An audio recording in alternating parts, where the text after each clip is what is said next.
Greetings and salutations, shoppers. This is Mr. Venom, welcoming you back to the grand reopening of the Crystal Lake gift shop.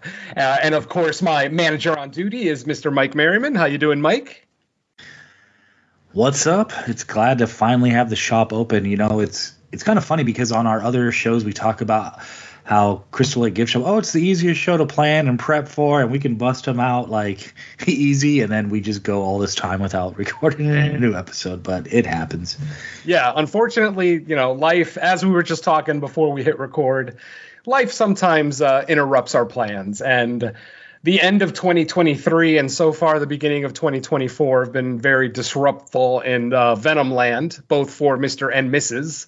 So it's been rough. Some deaths in the family, some changes in employment, some hospital stays. Yeah, it's been a rough few months, but hopefully things are going to turn around really soon. I am endlessly optimistic because that's about all I have is my optimism at this point. So folks, welcome back to the shop. As you look around the shop, you'll see that we have some new items. Please be careful handling our sharp objects because we have new items. We have the Jason Voorhees pizza cutter, the Jason Voorhees machete letter opener, and then right there on the wall you can see the Jason Voorhees machetes. So yeah, please be careful handling our sharp objects. And one other new item on the shelves, ladies, if you pick up a box of the pre-bloodied Voorhees tampons, please realize those are novelty items. Do not use them. You will get a UTI. So you have been warned. So folks, back to the festivities at hand. Let's go ahead and welcome our returning temp clerk who actually was with us the last time the shop was open before we did our renovations. And that is, of course, the lovely and amazing Lacy Lou. Miss Lacy Lou, how have you been? I'm good. Nobody cares about the homeless. Somebody cares about the homeless, and we're going to find out about them very soon. Yes, positive vibes to you and Mrs. Venom. Thank you.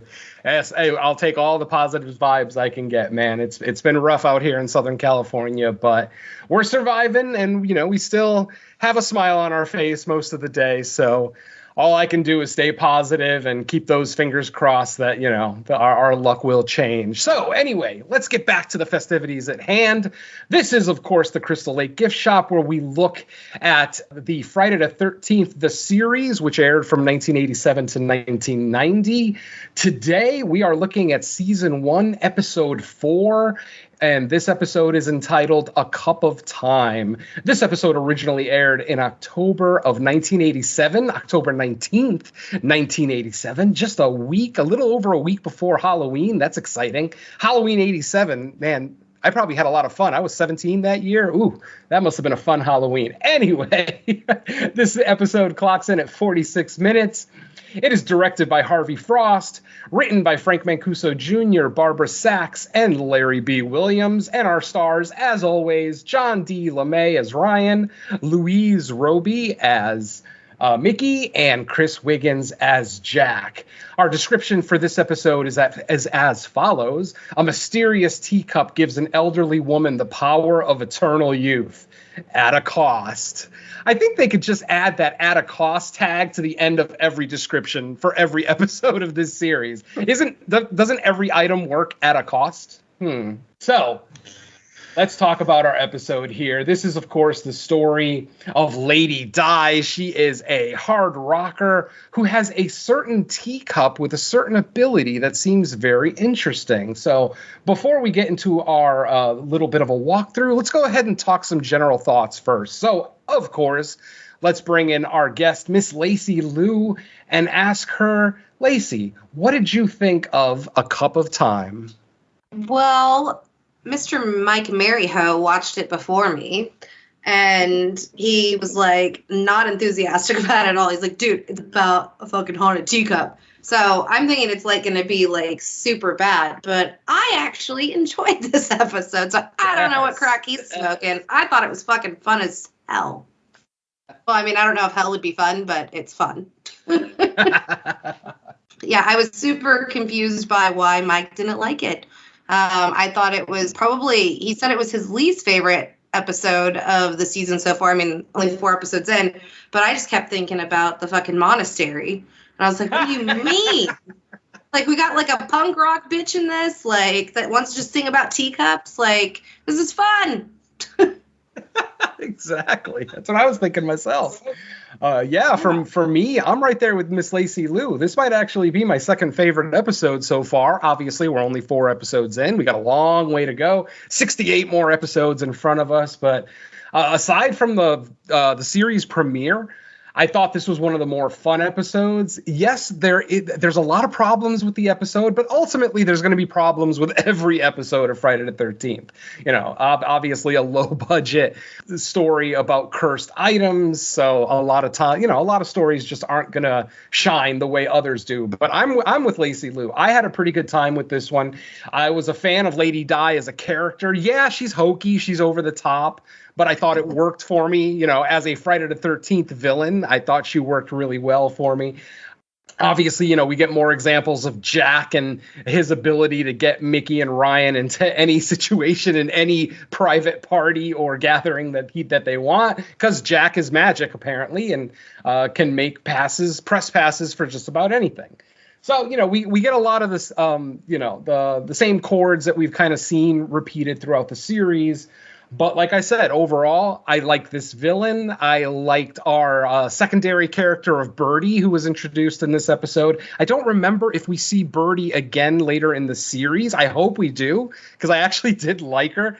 I thought she was a very organic character, you know, and especially for those who don't know, yes, Mr. Venom is an older guy. And to hear a lot of the things that Birdie was saying, it kind of rings true. You know, you feel like people value you less because you're older. And I'm in the middle of a job hunt right now, and I'm experiencing that firsthand. You know, who the hell wants to hire, you know, somebody like me with over 25 years experience when they can hire somebody right out of college? So, yeah, age discrimination is a thing, my friends. And depression because of that age discrimination is also a thing. So, yeah, like I said, I really liked Birdie. Kristen, our little girl in the episode, I could take her or leave her. I thought she was okay at best. Not nearly as good as our little girl from episode 1 with the haunted doll. I thought that performance was a little bit more believable. This one, you know, I mean, she did her job for whatever it's worth. And then the episode, I mean, there are multiple head-scratching scenes in this episode that just logically could never happen, you know? 2 people in the general public can't just walk into a morgue in the middle of a police investigated fucking autopsy. You can't just walk into a fucking morgue, but apparently they do it in this episode. So again, you've got your suspension of disbelief. And then, like I said, at the end, the one thing I will say about this episode is that it's a rather uneventful ending. With a lot of Friday the 13th episodes, we actually get like a final confrontation between like Mickey, Ryan, and Jack and the person who's holding the cursed item. And in this one, it just kind of fizzles out. Like, you know, the cursed item is eventually taken away from its owner, and they just kind of go the way of the dodo after that. So definitely an uneventful ending, but overall, I did enjoy this episode. I enjoyed the terrible music in it, and my friends, the music in this episode is awful. This woman actually does a cover of "I'm a Little Teapot" as a hard rock song. Oh my God. My balls shrank a little bit when I heard that the first time. I just could not get over that. So that's enough from me, though. Let's go ahead and bring in our store manager, Mr. Mike Maryman. Mike, what'd you think of A Cup of Time? Yeah, so I was when I was talking to Lacy, I was probably being a little harsh on the episode itself. I was probably more reacting to the teacup itself, and it made me think like maybe in future episodes we can judge like the actual cursed item and like the concept behind it and like how it ties into the episode. Is it cool or is it not? Because I think that you can have good episodes, I'm learning, with like where the item itself is a little underwhelming or vice versa. I think there's a lot of good scenes in here. There's a lot of good, as you said, side characters. Like even the simple, like, I wouldn't call it cameo, but like the one scene characters, like at the punk rock club when the little girl walks up and tries to ask the punk rocker about her hair, and she just totally is rude to the little girl. I thought it was hilarious when they're trying to question the little girl, and it's like they're just like, hey, I think you should come with us. It's like I don't know how smart it is to be trying to just grab a little girl and say like, hey, you should come with us because we got questioning to do. That I found that kind of funny. 80s were a different time, Mike. Yeah, I mean, obviously. I agree with Venom. The episode kind of fizzles without the confrontation you're used to, complete with the tea party joke at the end in the shop, which I was like, oh god. But like overall, the episode wasn't that bad. I think I was just more hyper focused on the fact that it was a cursed teacup, and I guess the curse of the teacup with the magical tea in it. But conceptually, it's kind of like your classic fountain of youth, like curse, just someone trying to stay young and that. So I think it was easy to follow. It wasn't too confusing. These episodes are mostly always going to be somewhat cheesy. So overall, though, 4 episodes in, it's hard to do a hard ranking yet until we get a handful more going. But I would say it was fine. It was a fine episode, sure. What more do you want out of a haunted object, Mike? I'm so confused. Mike wanted to see ghosts coming out of the cup and killing people. Not. It did look like there was some stop motion vines or something going. Yeah. That effect was a little questionable. I know it's 1987, so I'm trying not to get you too judgmental on the effects, but yeah. Wow, especially when the vine went back into the cup. Holy shit, that looked awful. We also have a guest star in this episode that I actually forgot to mention, and her name is Hilary Shepard. Hilary Shepard, she plays Lady Di, our antagonist for this episode. And Hilary Shepard, for the few that may remember her as being a member of a band called the American Dolls in the early to mid 80s, a very short-lived all-girl rock band. I don't remember what their major hit was, but I do remember they had one song that was mildly recognizable, but I don't offhand remember what it was called. So she's our guest star for this one. Basically, after American Girls broke up, Hilary Shepard just kind of took on acting headlong. So she's a professional actress now, long IMDb list, mostly television appearances, but also, some movies here and there, which is cool to see. I for some reason, I thought she was like when I saw her the first time in the episode, I could have sworn that I recognized the face, that I know her from something. But I looked through her filmography and TV episode appearances, and nothing really struck me as something that I might have watched. So I'm not sure. I think she might have just been my 80s dream woman, and I just didn't realize it. So there you go. She's listed as Bar Girl in 40-year-old version, and I'm trying to think in my head if she actually had screen time or dialogue, or if she just kind of appeared on camera in the background, because I can't place her. It's been a while since I've seen it though. Yeah, if her name is Bar Girl, she probably had one line at most. Yeah. She reminded me a lot of and with the hair color and all of that. She reminded me a lot of, I don't know if you guys seen the movie Teen Witch. But yes. She reminded me of Shauna, the one that Louise goes and wants to be like and gets her jacket at the concert, and she resembled her a lot to me, and so, but it wasn't her obviously, but they did look a lot alike, and only Shauna had much better music than Lady Di's Teacup song. So damn, I haven't seen Teen Witch in years. Yeah, look up Shauna from Teen Witch, and they definitely had the same look. I think they were both trying to go for the Paula Abdul kind of thing. Now, I was wondering, do you guys, I'm sure you're familiar with the movie, of course, Return of the Living Dead, classic zombie film. In that movie, there's a character named Casey, and the actress's name is Jewel Shepard. I wonder if they're related, because they kind of look alike. Do you guys remember the character in Return of the Living Dead that I'm talking about? She was the bitch that didn't like anybody. Yeah, I'm friends with Jewel on Facebook. Okay. ask her if she's related to Hillary, because I feel like they look alike. next time you message her, ask her, because I brought up picture because I actually thought it was her at first. I legit thought it was the girl from Return of the Living Dead, but it's not. It's a different Shepherd. So she has on her IMDb she just has a spouse and children listed. No siblings, but that doesn't necessarily mean, because sometimes IMDb is incomplete. Oh, absolutely. It's not like they're going to give you the whole actor's family tree or anything. She was born Hillary Shapiro. Not a Shepherd. All right, so let's get into our story and talk about it a little bit. I'm just going to run through a very quick walkthrough of the episode. Stop me at any point if there's scenes that we want to talk about. I know there's scenes I want to talk about, so let's go ahead and get into it. So our episode opens up with homeless people in the park turning up dead. We see a scene where a mysterious. We see a scene of a woman, definitely a female, underneath a black robe. We can't see their face right away, but she's offering a homeless person a hot cup of tea.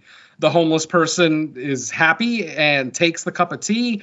Unfortunately, when the victim takes a sip, the ivy design that's on the outside of the teacup actually comes alive and strangles the victim. And this in turn makes the owner of the cup younger. They're basically, the cup is stealing life force from its victims and giving it to its owner. So basically, perpetual youth. As Mike said earlier, Fountain of Youth, Phantom of Youth. At this point, we are introduced to Birdie. She's a social worker who has a crush on Jack. She's an adorable little old lady who has this cute little crush on Jack. When we meet her, she's stopping by the store to drop off some curtains that she's been hemming as a favor to Jack and the cousins because they're neighbors. She has a business in the same neighborhood. She starts talking about one of her cases, a young runaway that was murdered in the park the night before. And that's the woman that we see killed in the cold open. And then Birdie mentions that she's not the first, and police don't have much interest in solving the string of killings because they all involve homeless people. So, no families, nobody to, identify the body, things like that. So, police aren't going to put all their resources on that. Sadly, that also happens in real life. I watch a lot of crime documentaries, and the homeless and prostitutes especially are, when they're hunted by serial killers, the police just don't put in the same amount of effort if a pretty white girl from the suburbs gets killed. So that's just my minority self being mad at cops. Excuse me for a second. Mickey recalls another one of Birdie's cases being killed earlier in the year, but Birdie corrects her, basically saying that no, my friend Sarah disappeared. She wasn't killed, or at least she hopes that she wasn't killed. Now, Ryan and Mickey offer to look into the case and head down to the coroner's office. While Mickey is kind of verbally sparring with the lieutenant who's there. And by the way, this is the scene that really irks the shit out of me. I'm sorry, folks. You can't just walk into a fucking city morgue while an autopsy's going on and just walk in and literally hover over the fucking body. Like, God damn it. I was literally waiting for the police officer to slap Mickey in the face for literally hovering over the goddamn body. That was so frustrating. What makes them think they can just go and investigate anything? They don't have detective licenses, do they? Not remotely. Yeah, it's not even like PI license.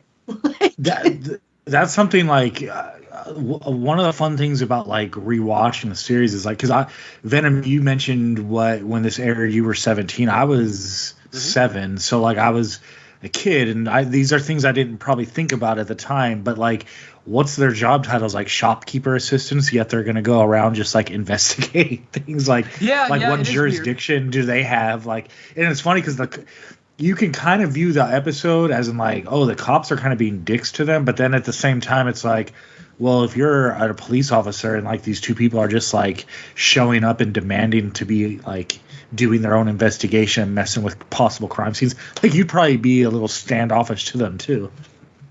Well, I did like that the cop was I hate these neighborhood watch people. So basically they're just the neighborhood watch do-gooders. Yeah. I just assumed who they were. All right, so during the autopsy, a couple of pieces of ivy fall off of the body, and Ryan pockets a piece of the ivy that he finds on the floor. When he gets back to the shop, he gives the piece of ivy to Jack. Jack identifies it as Swapper's ivy. This is a plant that was thought to be extinct since the 14th century. It's indigenous to England, and it was considered an evil plant. If you had some of the Swapper's ivy in your possession, you could trade for whatever you wanted. That was kind of the legend. He doesn't really specify if this was like some kind of spiritual or magical trade or if it was like an actual physical bartering type thing. He just kind of leaves it at that you can make a trade. Jack turns to the manifest looking for anything decorated with ivy, and lo and behold, I mean, it's only a 46-minute show, so he can't look for long. Lo and behold, he finds it right away.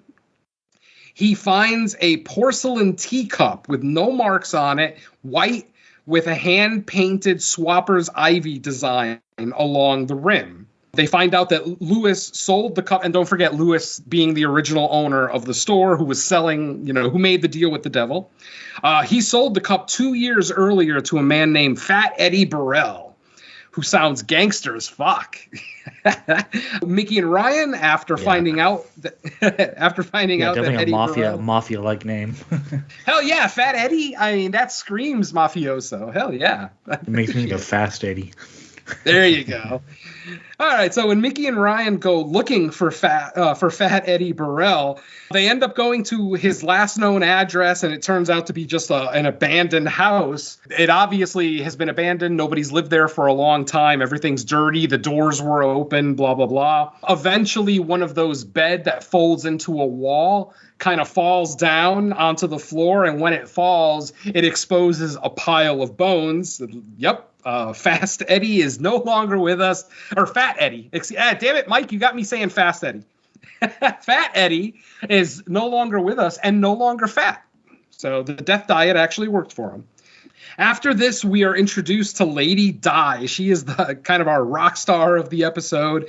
She's prepping for her concert to benefit the homeless. And her manager, Langley, he's kind of a nice guy, but he's kind of a douche at the same time. It's kind of weird. Like, he's nice to the homeless girl, but then he's kind of an ass in other scenes. We'll get to that in a little bit. He mentions that she looks a little tired. And immediately, as soon as he says to Lady Di that she looks a little tired, she looks into her little makeup mirror that she carries with her everywhere, and she rushes off. So it's obvious that it's Lady Di. She is the owner of the cup. She is using the ability of the cup to keep her youth so that she could be a young, hot-looking rock star the rest of her life. But obviously, like I said, at this point, she's out looking for a new victim. Now, while finding a victim, the little girl, Kristen, that we meet very briefly earlier in the episode, shows up in the scene. Let's see, when Lady Di offers the homeless guy a drink of tea, the little girl, Kristen, also walks up to the pair and asks if she could have some tea too. Lady Di says, "No, this is only an adult drink. I'm sorry." But then she notices that Kristen is staring at her bracelet.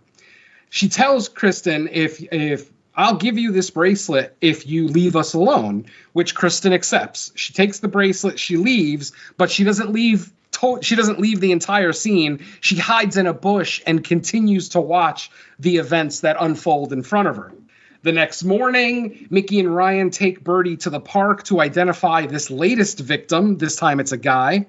Birdie does not recognize him. By the way, Birdie is a social worker, which is why she has so many connections to all these homeless people and, people in need. So, this is why Birdie is always at these crime scenes identifying these homeless people, because she's probably one of the only people in town who could identify them. So there you go. While at the park, Birdie does not recognize the new victim. The homeless girl, Kristen, is there at the scene while the police are cleaning up the scene, getting rid of the body. She walks up to Mickey and Birdie and asks for food. Unfortunately, they don't have any, but instantly Birdie recognizes the bracelet that the little girl is wearing, the one that she was given the night before by Lady Di. And she says that bracelet belonged to Sarah. They ask the little girl where she got the bracelet. The little girl gets scared, starts saying, "I didn't steal it, I didn't steal it." And eventually the little girl just runs off. basically, Ryan shows up with his car.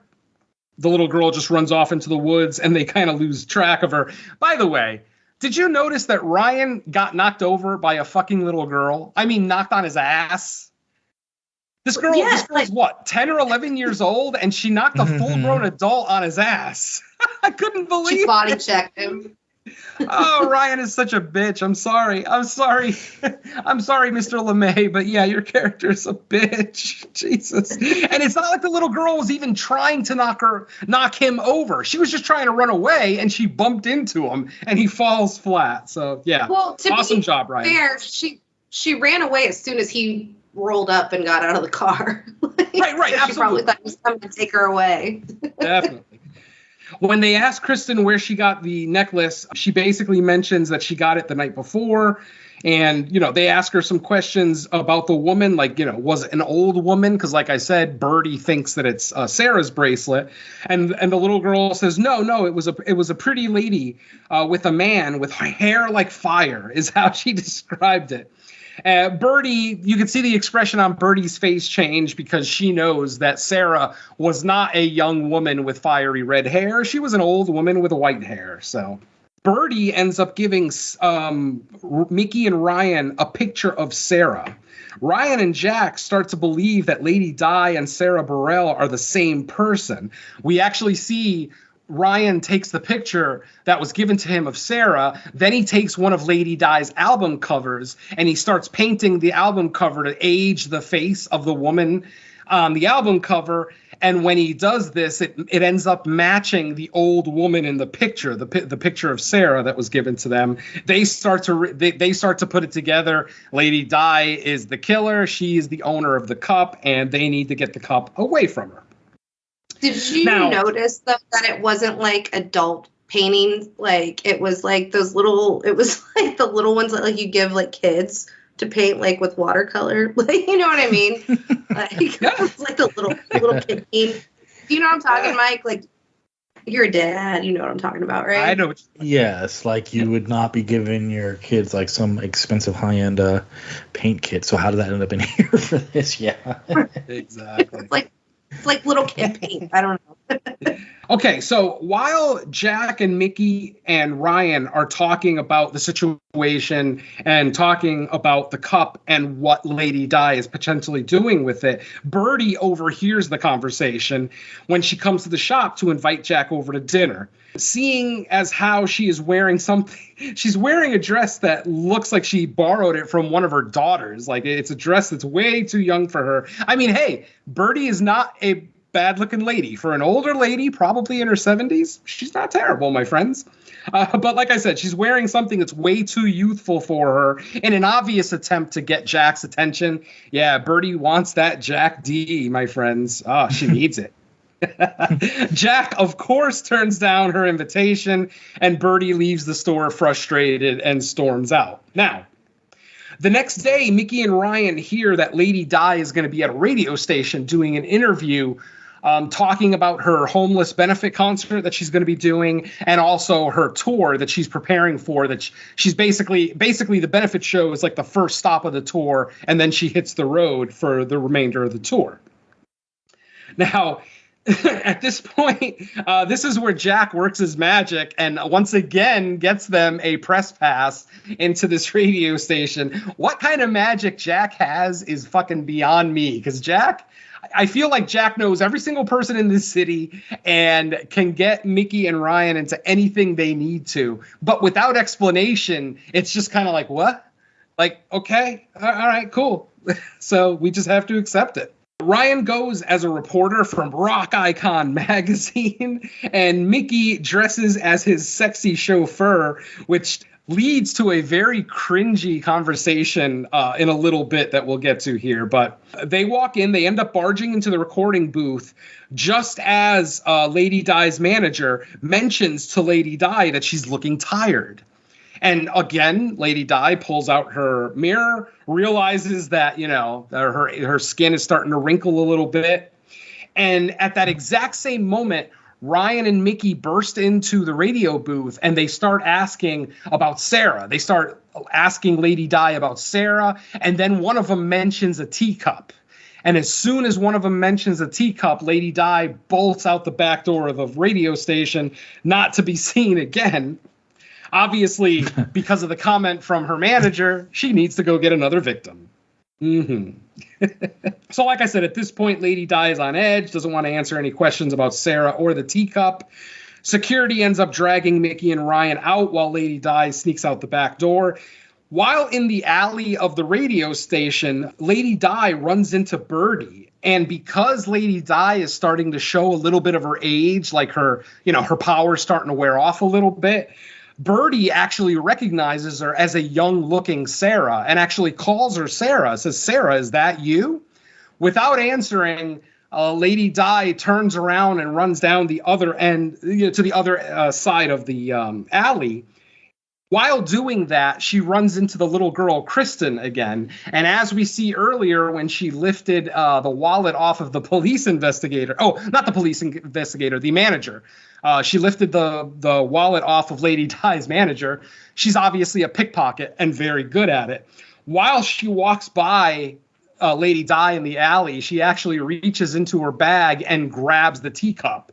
And then as they're leaving the radio station, this is the cringy, just uncomfortable conversation where, as you know, Mickey dressed as a chauffeur, a sexy chauffeur to drive Ryan as a rock and roll reporter to the radio station. They leave the radio station and Ryan asks her for the keys. And she's like, "What? No, I'm the driver. I drove here." And he says something along the lines of, I only let you drive because you look better in the outfit than I did, which is so fucking cringy. And then, of course, she calls him a chauvinist. So at least she's aware that her cousin is a scumbag. So she calls him a chauvinist and she gives him the keys and they end up pulling out. So later in the evening, we see Lady Di in the park and she's with a man desperate to give him a drink. She's horrified to discover that the cup is missing. The cup is not in her purse where she thought it was. She starts crawling around through the park looking for it, literally on all fours, thinking that she may have dropped it right there in the general vicinity. So as she's looking for the cup, she ends up running into Kristen, the homeless girl, who is actually living in this park. She basically has this little sleeping bag with some of the possessions and things that she's stolen, her booty, if you will, and she's hidden in a bush. Someone ends up finding Kristen at her campsite. We see a POV shot of someone chasing after her. Finally, when the camera catches up to Kristen and turns her around, it turns out it's Mickey and Ryan. It's not Lady Di. Obviously, as viewers, we're led to believe that it's Lady Di chasing Kristen for the cup, but it's actually Mickey. Mickey then tries to make a deal with Kristen for the cup. First, she says to Kristen, "Would you believe that it's our cup? Would you believe if I told you that that cup belongs to us?" And of course, the little girl says no. I don't know why the opinion of a homeless little girl would matter. Take the fucking cup, for God's sakes, but no. And then you would think, what's the easiest thing to get an item from a homeless person? Give them some money, maybe? I think that would be the easiest thing. I think that's the first thing any of us would think of if a homeless person had something that we wanted from them. Give them some fucking money. I mean, that's what they need. Instead, Mickey... What's that? Or booze, drugs, weed, whatever. Fuck, I mean, if it's a homeless guy, I mean, it's a buyer's market, you know? If you want something, you give them what they need. So either Mickey and Ryan just have no money at all, ever, or they're just not quick thinkers. Because what they end up doing is they end up offering Kristen a bed, a warm meal, and according to Mickey, a cup that's almost as pretty. And the little girl accepts the offer. So after this, Jack and Mickey, they take Kristen upstairs at Curious Goods. Yes, of course. The best place for a little girl to stay is at a store filled with cursed items. Rock on. Ryan, as Jack and Mickey are putting Kristen upstairs, Ryan is tasked with putting the teacup back in the vault. But Ryan is so greedy and hungry for fucking potato chips that rather than take the cup to the vault first, he drops the cup off at Jack's desk to then go into the kitchen and stuff his face with potato chips. After he gets the chips, he goes upstairs and joins Mickey and Jack and Kristen in the bedroom.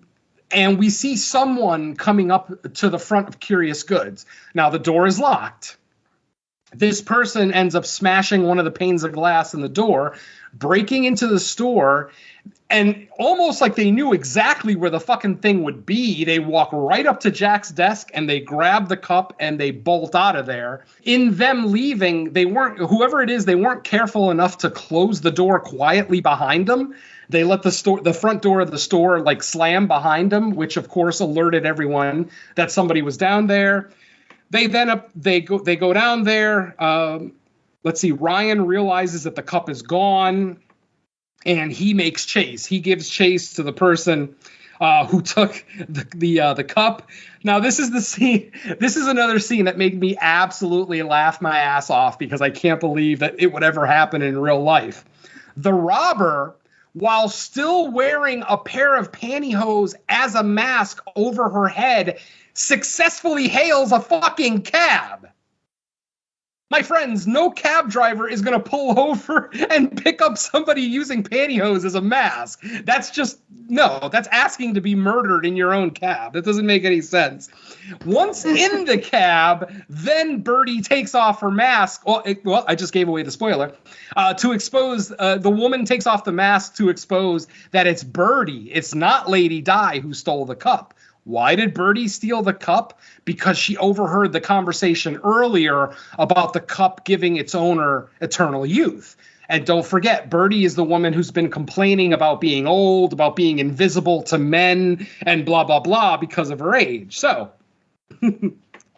after the robber flags a cab, we see that it's Birdie. Birdie's tired of being lonely and seems to think that youth is going to give her a social life, or at the very least is going to get Jack's attention.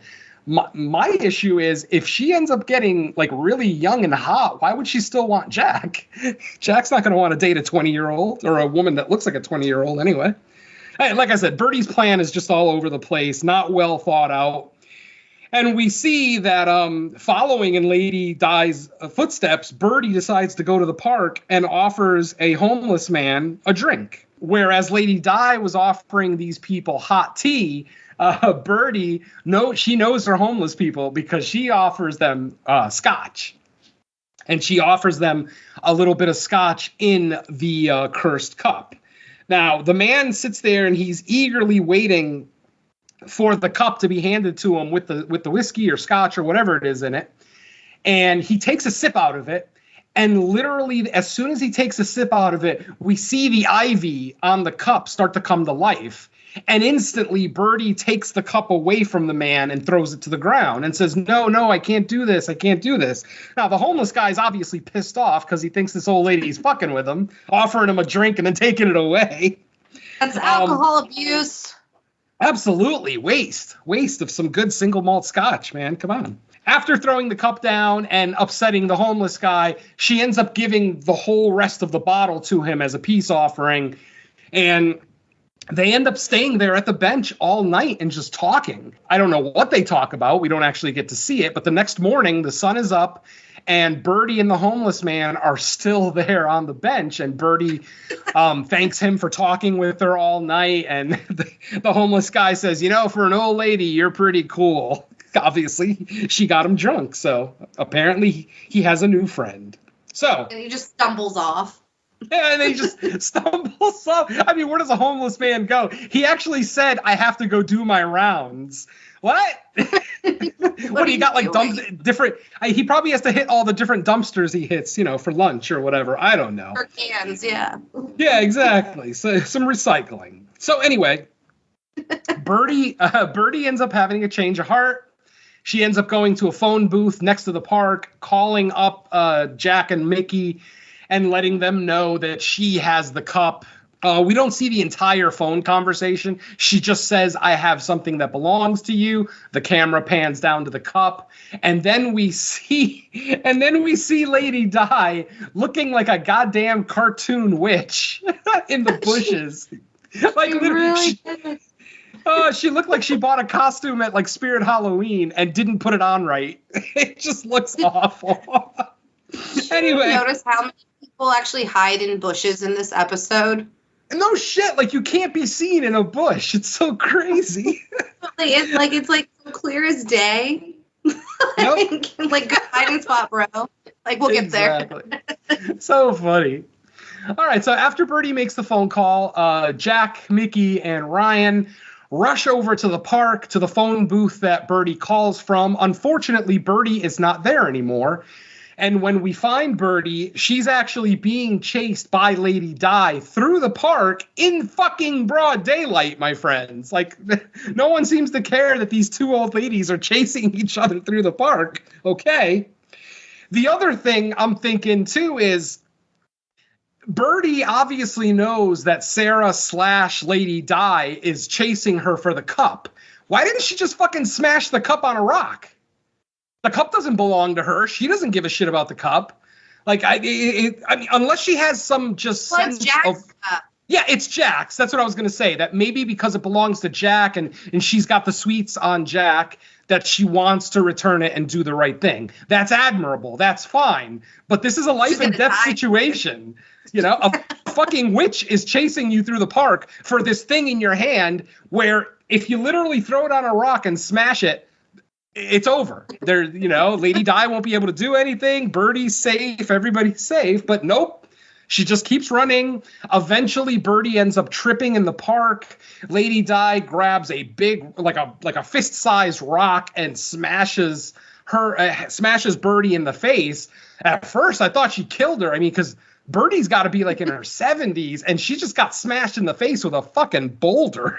So, at that exact moment, Lady Di takes the cup and runs away, and Mickey and Ryan show up at that exact moment. As she's running away, they don't see her. They miss her, but they see Birdie on the ground.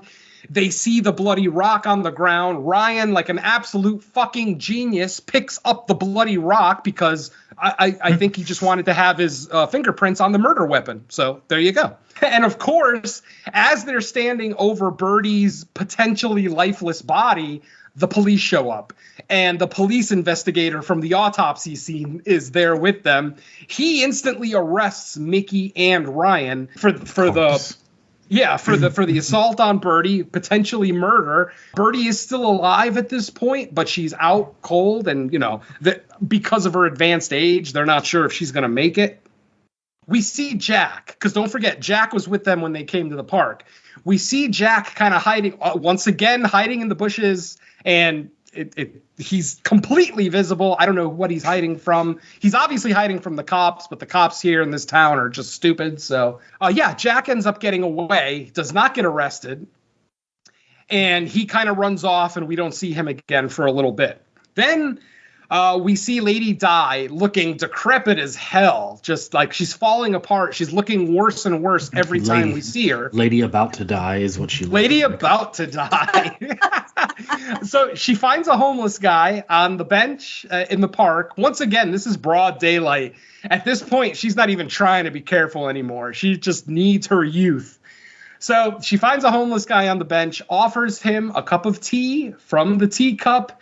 Lo and behold, the homeless man turns towards her, and it's Jack wearing a wig. Question: why the fuck was Jack wearing a wig? Jack has never met Lady Di. She wouldn't have recognized him anyway. Why the fuck did he feel the need to wear a wig? And it was a terrible wig. It was such an awful toupee. It looked fake instantly. Again, this show, the choices they make for no reason. Like I said, there's no reason for Jack to disguise himself. She didn't know who he is, so it doesn't matter. So, again, just, calling out the silliness of these episodes. Jack takes the cup and runs away with it. Lady Di kind of falls over crying. She ends up calling her manager on the phone. Venom, just to touch on Jack and his clever disguise. I want to say, because I already kind of forgot some of the details of the earlier episodes we covered, but I know for sure, and it might have been the monastery episode, but I really hope that it is a running theme / gag in the entire series that Jack has the most non-disguised disguises, because it's It's hilarious where like he's like, oh, I'm just gonna slap a toupee on and they'll never recognize me. I'm like, what the hell's going on here? Oh, and so I funny. think the monastery episode too, like I think he showed up kind of like in the garb, but like other than that, he wasn't disguised. So like I really hope that like every episode where he has to like dress up to like be hidden, that he's totally just looks like himself in like different clothes. That'd be great. I'd be down. Like the way he like turned around to like face Lady Di though, like it was so dramatic. It's So like he like automatically just like ripped off his wig, like hey, look, it was me this whole time. But like you're right, they never met. So it was like he was taking off the mask at the end of a Scooby-Doo episode, like, oh my god, it's Jack. And he kind of held up, I've never met. Wow. He held up the cup too, like, hey, I got the cup, and then took off. Okay, so at this point, Lady Di calls her manager, tells him can't, because it's the night of the charity concert. The manager was about to cancel it. She tells him, don't cancel it. I'll be there, blah, blah, blah. Obviously, Jack foils her plan, so she's not able to get another victim. So Mickey and Ryan are then released from jail. Oh, we don't actually see them released, but they're out. And I can only assume it's because Birdie didn't die. She probably woke up, let the police know Mickey and Ryan had nothing to do with this, and they were released because we see Mickey and Ryan at Lady Di's trailer. And they're sitting there and they're trying to plot how to get in there and get the teacup. They don't realize that Jack already got the cup away from her.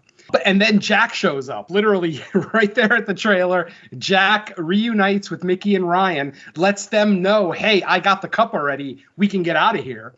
They're about to leave, and literally the manager turns the corner, realizes that they're, kind of congregating around the entrance of her trailer right before her concert, and she's already 10 minutes late. We can already hear the crowd, screaming for her name. Finally, what ends up happening is the trailer door opens and we hear a voice say, what was it? Like, let's get ready to rock or time to rock. I can't remember exactly what she said, but yeah, it was something along those lines. Or it's showtime. I think that was it. It's showtime. But then once the door fully opens, literally Lady Di is like a mummified corpse. Like, I'm not exaggerating, folks. She looked like a fucking mummy without all the bandages. Just nasty and rotten. She falls over, and I love these little indiscrepancies in TV shows and movies. She falls face first off the edge of the trailer, but then she lands back first. Like, when the camera changes angle, she falls on her back first. I know it's minor, but I'm still going to call this shit out because it's funny to me. And then the show basically just ends with Jack, with Ryan giving just a terrible tea time joke. Oh, and it also ends with Birdie apparently adopting Kristen, which is another head scratcher. Like, what?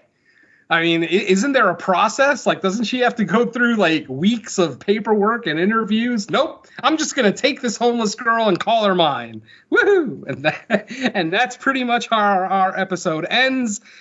The cup is vaulted and Birdie takes Kristen to her new home and credits roll. That is a cup of time. Like I said, I really found this episode fun, and even talking about it right now, I actually kind of like it more. This was fun, a decent little antagonist. They actually had a rock star playing a rock star, which, she had the mentality, she had the look, she had that kind of boss bitch energy that, female rock stars sometimes have. So yeah, Hillary Shepard was a great choice for this role. Believe it or not, she was not the first choice to play Lady Di.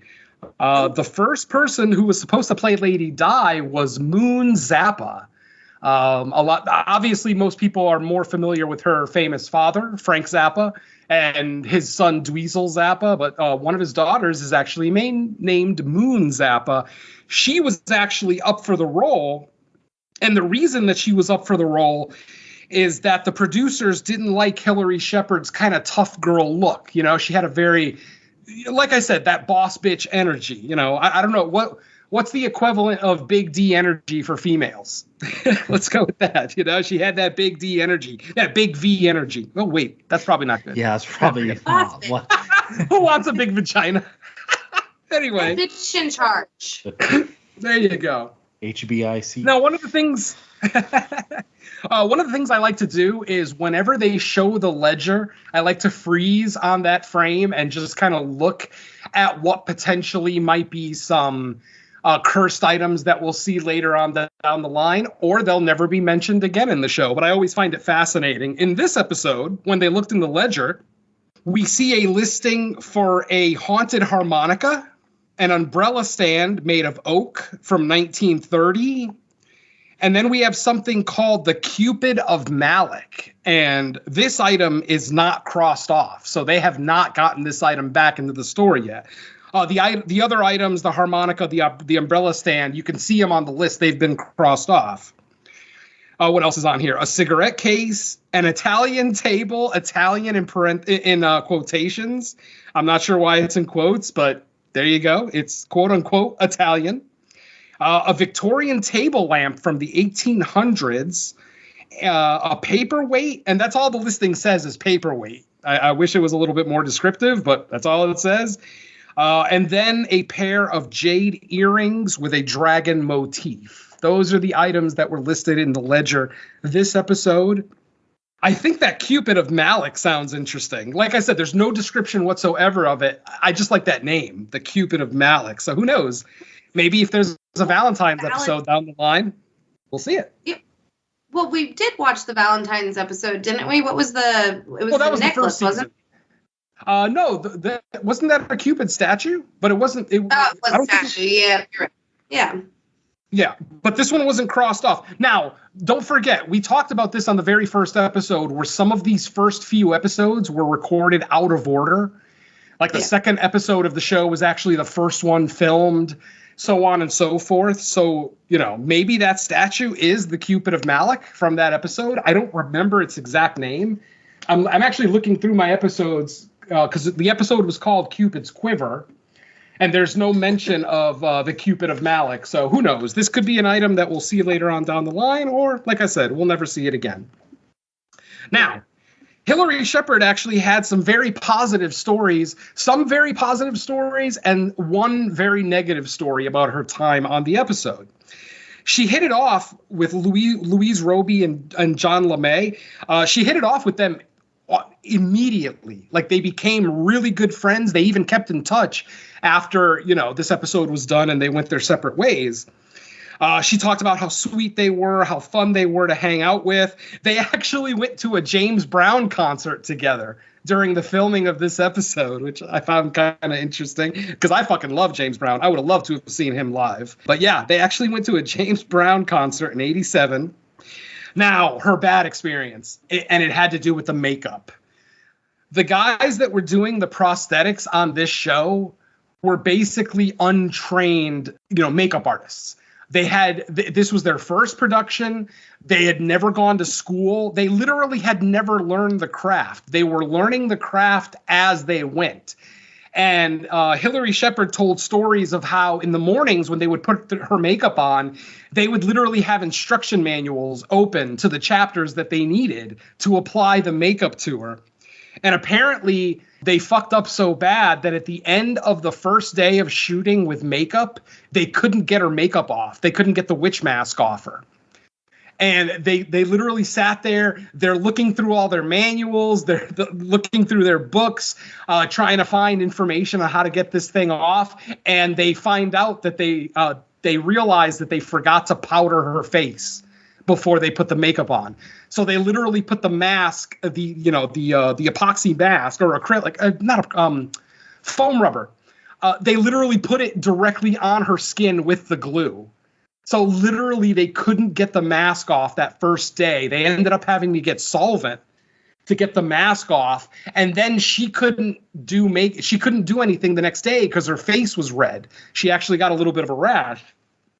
They ended up having to take a couple of days off from shooting, or at least shooting her scenes, so that her face could recover, and then she could go back. And then after that, there was like a running joke. I don't know how funny of a joke it is, but there was a running joke amongst the makeup artists there where they would, after that first day, they were like, okay, we learned our lesson. We're going to powder the snot out of you. And they would say that to her all through the rest of the production. We're going to powder the snot out of you. We're going to powder the snot out of you. To the point where one of the prosthetics guys would actually follow her around set. And if her face started to show any kind of shine or glistening of any kind, they would powder it instantly. And that became the running joke of, we're going to powder the snot out of you. The makeup, however, it was mildly effective. Like, we've made fun of it here, but, for what it was, for a low budget, late 80s TV show, it wasn't the worst makeup I've ever seen. And then one last story, which is kind of a funny story, is that the makeup was, apparently the makeup looked better in person than it did on camera, the way that we see the final result. So much so that the makeup guys actually had Hillary run around the park in her full witch makeup, or her old Sarah makeup. I guess at one point she came out of a bush onto a playground, and all the kids scattered. They started screaming. She was freaked out right away, and she ran back into the woods and hid. A little bit later, she said that she actually heard kids telling their parents, a witch came out of the woods and she was chasing us and she was going to eat us and blah, blah, blah. And that she was in the bush laughing to herself, and that at one point she actually wanted to come out of the bushes and say, no, your kids aren't lying. There was a misunderstanding. I'm in my makeup, blah, blah, blah. She decided not to do it because she was concerned she was going to freak out the parents just as much if she just came out of the woods in this old lady makeup, that potentially the adults would be just as freaked out as the kids were. But I like stories like that. It shows that the actors, they have a good sense of humor. Despite maybe not having the best time on the set, they still, had some fun, had some laughs, and obviously, made some lifelong friends. So, yeah, I'd say the episode was a success overall. What do you guys say? I like how she told a story about coming out of hiding from a bush.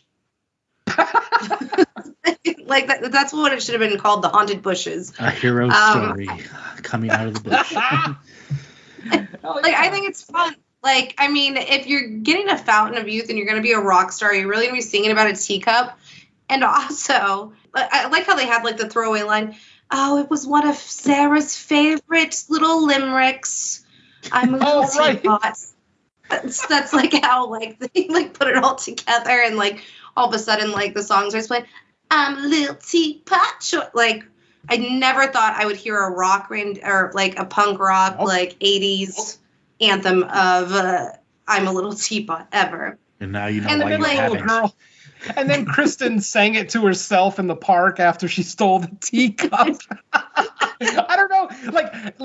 I don't know if Kristen realizes that Lady Di has that song and she was kind of mocking her by singing it, or if it was just a little girl who just stole a teacup and thought of the song. I can't imagine Kristen would know who Lady Di is. I mean, she didn't recognize her by face. She just said the pretty lady with the fiery hair, so... she's homeless, unless she's living in a car and hearing it on a radio. I highly doubt it. Exactly. That's why that's why it kind of felt like a backhanded insult that the little girl's singing the song to the teacup. I don't know. I found it interesting. Oh man. How silly are these homeless people? They're literally, they said it 5 deaths and they're all still just chilling in the same fucking park. And accepting drinks from strangers? I mean, what the fuck? Yeah, a mysterious woman in a black robe offers you a hot cup of tea and you take it? What? I'm sorry, sometimes she's aged, sometimes she's not. Exactly. It would have been funny. I would have loved it if one of the homeless guys was actually a fan. And she walked up to him, and he's like, "Oh wow, Lady Di, I love you." Blah blah blah. That would have been awesome. And then she's like, "Well, I can't kill a fan. Forget it." Or maybe she can kill a fan. Who knows? This reminded me of a Goosebumps book, or a story. If you ever watched, it might have been too young for you, but if you never watched like the Goosebumps TV series or read the Goosebumps book, it definitely felt like one of those type of stories. It's very kind of like PG almost compared to like some of the other ones we watch with like the guillotine. But nobody's jumping off a building. But this one was definitely more PG compared to some of the other episodes we've watched. But no possessed doll ripping people's throats out. Yeah. And when she felt like, I like how she's still like planning to go on with the concert as she's like literally dying, and up until like they go and like knock on her trailer and she literally just falls out. She was still gonna go on stage to her dying breath. I kind of confused like how like she was aging backwards. Like, how long had she been doing this? They said only like 5 cups, right? So how long does it actually last? I think it's implied that once you use it once, you have to keep using it, or you're just going to lose your life force at a fast rate. Now, obviously, they don't mention that in the episode. I'm just kind of putting 2 and 2 together. I could be wrong, but that's kind of the way I look at it, that once you use it once, you kind of have to use it, because if you stop using it, the cup takes... It's almost like the cup needs life force. So it's either going to take the owner's life force or the victim. That makes sense. Like I said, that's the way I look at it. Mike, what do you think? Yeah, I mean, almost like a symbiotic relationship where it's like one refills the other. It's kind of like dependent. Because sometimes it is like that way with like cursed objects. Like the cursed object gives you something, but it needs something in return to even keep functioning or working. So yeah, I could see that. Mike, early in the episode, you said a tale as old as time. Were you meaning that to be like funny, as in because from Beauty and the Beast, Mrs. Potts, who is a teapot, and her son is a teacup? She got it. Like she sings it. Was that? I don't know if Mike's that savvy, but he is a dad, so he's definitely seen Beauty and the Beast. Lacy Lee, you laid that out so well. I should take credit for that analysis, but really I was just more thinking of like, old person wants to stay youthful, so because a lot of the what you get with a lot of like horror anthology shows is they're very familiar show, because like you're doing what, the Hitchcock show right now, and Alfred Hitchcock. And I don't think that's necessarily about like curse. But just like a lot of these stories that we get in horror shows, like if you watch stuff back from like the 50s and 60s and then later on like the 80s or 90s, you see like a lot of like similar themes just used again with a different object, or they blend it into like a new version of it. So when I was just doing the very simplistic, like, hey, it's another theme about like trying to stay young through the years, and it just happens to be a cursed teacup that's accomplishing the goal in this episode. But Lacy, that was a brilliant analysis by you, and I will try to take half credit for it, I guess. I totally thought that's what you were doing, but Mike doesn't make Disney puns. No, this show's like all about haunted objects. Like we are going through like the Hitchcock Presents, and most of those so far, like we've done 24 episodes of the first season. There's 39 episodes in each fucking season, and there's 7 of them, I believe. So it's a lot. But we've done 24 of them, and most of them kind of just revolve around like stealing somebody's or plotting murder to get money, or like taking identity to get money. That's like the majority of the plots of those. So, that tends to be like, that actually tends to be a lot of Hitchcock movies too. He has the more horror centric specific movies, but like if you actually, I bought like the first 3 Hitchcock collections on 4K, and like outside of the ones we know to be horror, a lot of them are like murder mystery movies. Yeah. And even the horror movies, I mean, are sometimes Psycho is kind of a murder mystery, sure, technically. Mm-hmm.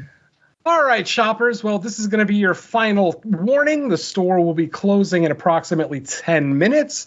Please bring your final purchases to the front and look out for the spill in aisle 3. Mike is taking his sweet time cleaning up that spill, but hopefully he'll get to it at some point.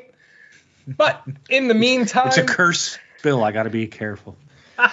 It was spilled from the teacup. Oh no! It was what Bertie threw away from the scotch. Oh, it's whiskey. Oh, well then don't clean it up. I'll get it myself. Just lick it up. All right. So, Miss Lacy Lou, once again, thank you so much for joining us. Why don't you go ahead and tell our listeners where else they can find you? Well, all of my podcasts that I do, it's under one umbrella, under Cut to the Chase. You can find it with a little slate and blood logo on Spotify, Apple Podcasts, wherever podcasts are found.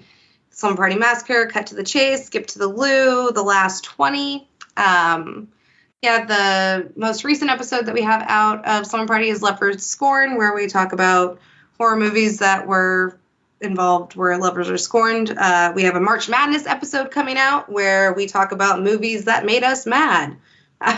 So that was quite the fun episode. So you'll have to see which one made us the most pissed off, I guess. And then our feature presentation on that was Madman, and that was my first time watch for that, so that was fun.